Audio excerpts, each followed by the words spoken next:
Hi అండి, అందరికీ welcome to my channel. నేనైతే ఇక్కడ ప్రిన్సెస్ కట్ బ్లౌజ్ని అయితే ఏ విధంగా కటింగ్ చేసుకోవాలో చూపిస్తానండి.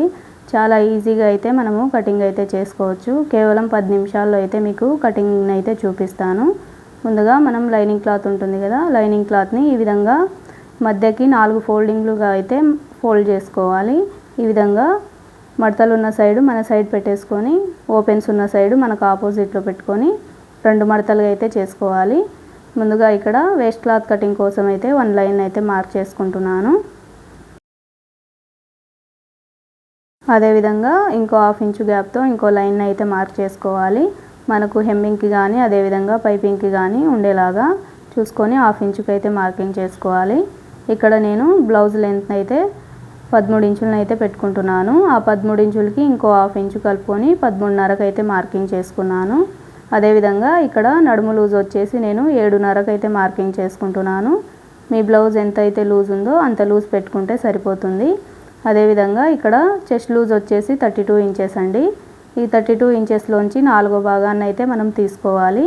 ఇక్కడ టేప్ని మధ్యకి ఫోల్డింగ్ చేసి మళ్ళీ అక్కడ నుంచి ఇంకో ఫోల్డింగ్ అయితే చేసుకోవాలి. ఇక్కడ నాకు 8 ఇంచులు అయితే వచ్చింది. ఈ 8 ఇంచుల్ని నేను చెస్ట్ పాయింట్ దగ్గర అయితే మార్కింగ్ చేసుకుంటున్నాను. నాకు 32 ఇంచెస్ సైజు కాబట్టి ఇక్కడ చెస్ట్ లూజు, ఇక్కడ నేను షోల్డర్ వచ్చేసి 5 ఇంచులకు అయితే మార్కింగ్ చేసుకుంటున్నాను. ఈ 5 ఇంచుల్లోంచి 2.5 ఇంచులు మనకు నెక్కు వస్తుంది. అదేవిధంగా షోల్డర్కి 2.5 వస్తుంది. కరెక్ట్ లెంత్ని అయితే ఇక్కడ కూడా మార్కింగ్ చేసుకొని ఆర్మ్ డౌన్స్కి అయితే 6 ఇంచులకు అయితే మార్కింగ్ చేసుకోవాలి. ఇప్పుడు ఈ మార్కింగ్ని ఈ విధంగా బాక్స్ షేప్ వచ్చేలాగైతే గీసుకోవాలి. ఈ విధంగా ఇప్పుడు ఈ 2 మార్కింగ్లను కూడా ఈ విధంగా కలిపేసుకోవాలి. అలాగే ఎక్స్ట్రా కోసమని 2 ఇంచెస్కి అయితే మార్కింగ్ చేసుకుంటున్నాను. మనము ఏ సైజ్ బ్లౌజ్ కటింగ్ చేసుకోవాలనుకుంటున్నామో ఆ సైజ్ బ్లౌజ్ మెజర్మెంట్స్ ఇక్కడ పెట్టేసి ఇక్కడ మెయిన్ దగ్గర నుంచి 2 ఇంచెస్కి ఎక్స్ట్రా మార్కింగ్ చేసుకుంటే సరిపోతుంది. అదేవిధంగా ఇక్కడ నెక్ అయితే నేను 10.5 ఇంచులకు అయితే పెట్టుకున్నాను పొడవు. అలాగే ఇక్కడ నేనైతే ఫ్రంట్ బ్యాక్ ఒకటేసారి అయితే మార్కింగ్ చేసుకుంటున్నాను. ఇక్కడ ఫ్రంట్ నెక్ కూడా కింది సైడ్ క్లాత్ మీద మార్కింగ్ చేసుకున్నాను. ఇప్పుడు ఈ విధంగా కలిపేసుకున్న తర్వాత మనము ఇక్కడ షోల్డర్స్కి మనము మార్కింగ్ చేసుకున్నాం కదా, ఇక్కడ కూడా ఒక లైన్ అయితే మార్క్ చేసుకోవాలి. అదేవిధంగా చాలామందికి షోల్డర్స్ అయితే జారుతుంటాయి కదా, అలా జారకుండా ఉండడానికి ఇక్కడ నెక్ సైడ్ ఒక 1/2 ఇంచుకి ఈ విధంగా మార్కింగ్ చేసుకుంటే మనకు షోల్డర్ అనేవి జారకుండా ఉంటాయి. అదేవిధంగా నేను ఇక్కడ నెక్ వెడల్పు వచ్చేసి 3 ఇంచెస్కి అయితే పెట్టుకుంటున్నాను. ఈ 3 ఇంచెస్ పెట్టుకున్న దగ్గర ఈ విధంగా అయితే మార్కింగ్ చేసుకోవాలి, బాక్స్ షేప్ వచ్చేలాగా. ఈ విధంగా మార్కింగ్ చేసుకున్న తర్వాత మనకు ఏ నెక్ అయితే కావాలో ఆ నెక్ షేప్ని ఇక్కడ మార్కింగ్ చేసుకుంటే సరిపోతుంది. ఇక్కడ నేను వచ్చేసి లైట్గా లీఫ్ షేప్ వచ్చేలాగైతే మార్కింగ్ చేసుకున్నానండి. ఇప్పుడు మనము నెక్ని అయితే మార్కింగ్ చేసుకున్నాం కదా, ఇప్పుడు ఆర్మ్ రౌండ్స్ని అయితే మార్కింగ్ చేసుకోవాలి. ఈ విధంగా మన దగ్గర రౌండ్ స్కేల్ అయితే ఉంటుంది కదా, ఈ రౌండ్ స్కేల్తో ఈ విధంగా అడ్జస్ట్మెంట్ చేసుకొని ఈ విధంగా రౌండ్ వచ్చేలాగా మార్కింగ్ చేసుకుంటే సరిపోతుంది. ఇలా మార్కింగ్ చేసుకున్న దాన్ని ఇప్పుడు మనము మన ఆర్మ్ రౌండ్స్ అనేది వచ్చాయా లేదా అనేది ఈ విధంగా టేప్తో ఈ విధంగా కొలుచుకుంటే సరిపోతుంది. ఇక్కడైతే నాకు కరెక్ట్గానే వచ్చింది. ఇప్పుడు ఈ మార్కింగ్ చేసుకున్న దాన్ని అయితే మొత్తం కటింగ్ని అయితే చేసుకోవాలి. ఇక్కడ కింది సైడు వేస్ట్ క్లాత్ కటింగ్ ఉంది కదా, ఈ కటింగ్ వరకు కట్ చేసుకొని ఇక్కడ పై సైడ్ కూడా నెక్లు అనేది కట్ కాకుండా కరెక్ట్గా మనము షోల్డర్స్ పెట్టుకున్నాం కదా, అక్కడ నుంచి అయితే కటింగ్ని అయితే చేసుకోవాలి. అదేవిధంగా ఇక్కడ సైడ్కి అయితే కటింగ్ అయితే చేయకూడదు. పై సైడ్ క్లాత్ ఒక్కటి తీసుకొని, అంటే బ్యాక్ పార్ట్ ఒక్కటి తీసుకొని ఈ విధంగా అయితే కటింగ్ చేసేసుకోవాలి. మనము ఫ్రంట్ పార్ట్ కోసం అయితే ఎక్స్ట్రా పెట్టుకోవాల్సి ఉంటుంది. ఇప్పుడు బ్యాక్ పార్ట్ని తీసేసి ఇక్కడ మనకు ఫ్రంట్ పార్ట్ ఉంటుంది కదా, ఈ ఫ్రంట్ పార్ట్కి 1 ఇంచు ఎక్స్ట్రా పెట్టుకొని కటింగ్ని అయితే చేసుకోవాలి. మనకు ప్రిన్సెస్ కట్ అయినప్పుడు కూడా ఫ్రంట్ అనేది కరెక్ట్గా బ్యాక్కి సరిపోయేలాగా అయితే వస్తుంది. ఈ విధంగా 1 ఇంచ్ ఎక్స్ట్రా పెట్టుకొని కటింగ్ని అయితే చేసుకోవాలి. ఈ విధంగా మనకు ఫ్రంట్ అండ్ బ్యాక్ అయితే కట్ అయిపోయింది కదా, ఇక్కడ నేను ఫ్రంట్ బ్యాక్ ఒకటే విధంగా పెట్టుకొని ఇక్కడ సంకల్ దగ్గర అయితే చిన్న డాట్ని అయితే ఇచ్చుకుంటున్నాను. మనకు స్టిచ్చింగ్ అప్పుడు ఈజీగా ఉండేలాగా ఈ విధంగా పెట్టుకొని ఇక్కడ సంకల్ మార్కింగ్ ఉంది కదా, ఈ మార్కింగ్ దగ్గర అయితే ఒక డాట్ని అయితే ఇచ్చుకోండి. ఈ విధంగా మనం డాట్ ఇచ్చుకున్న తర్వాత ఇప్పుడు సపరేట్గా బ్యాక్ని అలాగే ఫ్రంట్ని సపరేట్ చేసుకొని ఇక్కడ నెక్కులను అయితే కటింగ్ అయితే చేసుకోవాలి. ఈ విధంగా మనము ఏ రౌండ్ అయితే పెట్టుకున్నామో దాని ప్రకారం అయితే కరెక్ట్గా కటింగ్ చేసుకుంటే సరిపోతుంది. మనకు బ్యాక్ పార్ట్ వచ్చేసి రెడీ అయిపోతుంది. ఇక్కడ నేను లైట్గా లీఫ్ షేప్ పెట్టుకున్నాను కదా, ఆ షేప్ అనేది ఇక్కడ ఎంత నీట్గా వచ్చిందో చూడండి. ఈ విధంగా మనం మార్కింగ్ చేసుకుంటే మనకు డీప్ కూడా కరెక్ట్గా వస్తుంది. ఇప్పుడు మనకు ఇది బ్యాక్ ఓపెన్ అండి, ఫ్రంట్ ఓపెన్ కాదు. కాబట్టి నేను ఇక్కడ బ్యాక్ దగ్గర ఓపెన్ అయితే చేసుకుంటున్నాను. అదేవిధంగా ఇక్కడ మనము టక్స్లకని ఒక డాట్ని అయితే వేసుకోవాలి. అలాగే ఇప్పుడు ఫ్రంట్ పార్ట్ ఉంటుంది కదా, ఫ్రంట్ పార్ట్ని అయితే తీసుకోవాలి. ఫ్రంట్ పార్ట్ తీసుకొని మనము ఇక్కడ ఆర్మ్ రౌండ్స్కి లోత్ అయితే తీసుకోవాల్సి ఉంటుంది. ఈ విధంగా 1/2 ఇంచుకు పెట్టుకొని లోత్ తీసుకుంటే సరిపోతుందండి. ఈ విధంగా నీట్గా నిదానంగా కరువు షేప్లో వచ్చేలాగా లోతుని అయితే మార్కింగ్ చేసుకోండి. మనకు ఫిట్టింగ్ అప్పుడు ముడతలు అలా ఏం లేకుండా నీట్గా అయితే వచ్చేస్తుంది.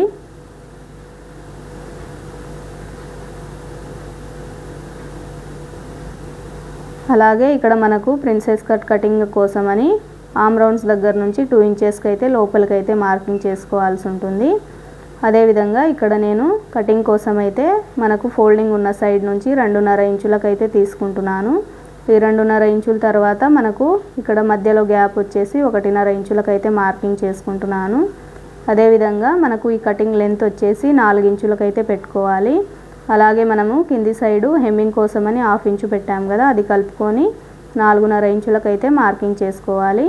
ఇప్పుడు ఈ సెంటర్లో మార్కింగ్ చేసుకున్నాం కదా, ఈ మార్కింగు అలాగే మనము ఫస్ట్ పెట్టుకున్నాం కదా మార్కింగు, ఈ 2 మార్కింగ్లు ఈ విధంగా స్ట్రైట్ వచ్చేలాగా స్కేల్తో అయితే కలుపుకోవాలి.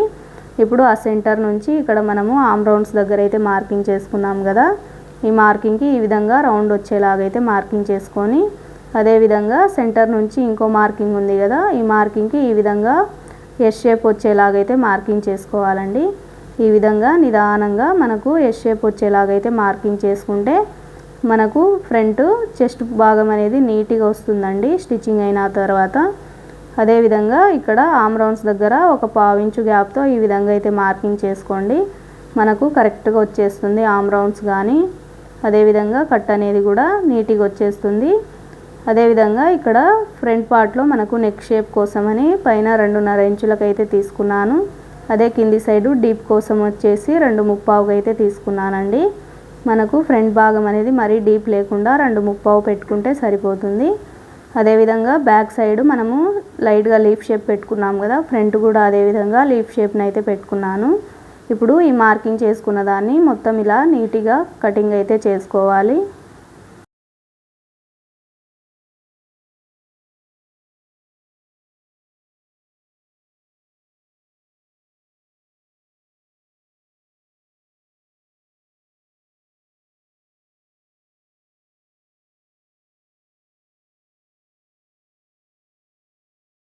బ్యాక్ ఫ్రంట్ అయితే రెడీ అయిపోయింది కదా, ఇక్కడ హ్యాండ్స్ కటింగ్ అయితే చూపిస్తానండి. ఇక్కడ నేను 1/2 హ్యాండ్స్కి అయితే కటింగ్ చేస్తున్నాను.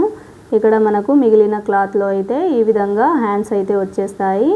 మనకు కరెక్ట్గా 4 ఫోల్డింగ్ల మీద ఉంది కాబట్టి మనకు హ్యాండ్స్ అనేవి 2 హ్యాండ్స్ అనేవి వచ్చేస్తాయి. కాబట్టి ఇక్కడ నేను వేస్ట్ క్లాత్ కటింగ్ కోసం అయితే 1 లైన్ మార్క్ చేసుకుంటున్నాను. అదేవిధంగా ఫోల్డింగ్ చేసి కుట్టుకోనికి ఇంకో 1/2 ఇంచుకి అయితే మార్కింగ్ చేశానండి. అదేవిధంగా ఇక్కడ నేను లెంత్ వచ్చేసి 5 ఇంచులు అయితే పెట్టాను.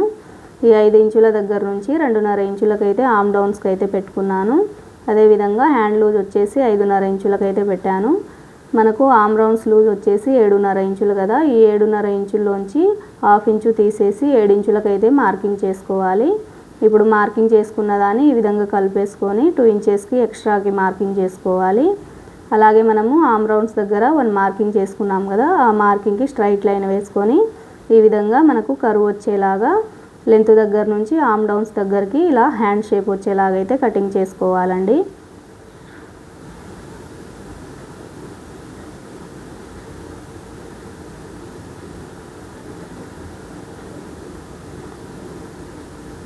ఈ విధంగా కటింగ్ చేసుకున్న తర్వాత ఇక్కడ మనకు ఆర్మ్ రౌండ్స్ దగ్గర గుర్తు కోసం ఒక డాట్ని అయితే వేసుకోవాలి. అదేవిధంగా మనకు కింది సైడు పైకి కిందికి కాకుండా ఒక డాట్ని అయితే వేసుకోవాలి.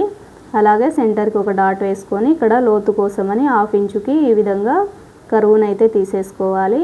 మనము ఈ విధంగా ఏ బ్లౌజ్ సైజ్ వారికైనా 1/2 ఇంచు గ్యాప్తో కరువును అయితే తీసుకుంటే మనకు ఫిట్టింగ్ అప్పుడు అలా లేకుండా మనకు ఫ్రంట్ పార్ట్ అయితే కరెక్ట్గా అయితే కూర్చుంటుందండి. ఈ విధంగా మనము కరువు షేప్ అయితే తీసుకుంటే ఇప్పుడు మెయిన్ క్లాత్ పెట్టి మనకు ఫోల్డింగ్ ఉన్న సైడు ఫ్రంట్ పార్ట్ని అయితే పెట్టుకోవాల్సి ఉంటుంది. బ్యాక్ పార్ట్ అయితే తీసుకోకూడదు.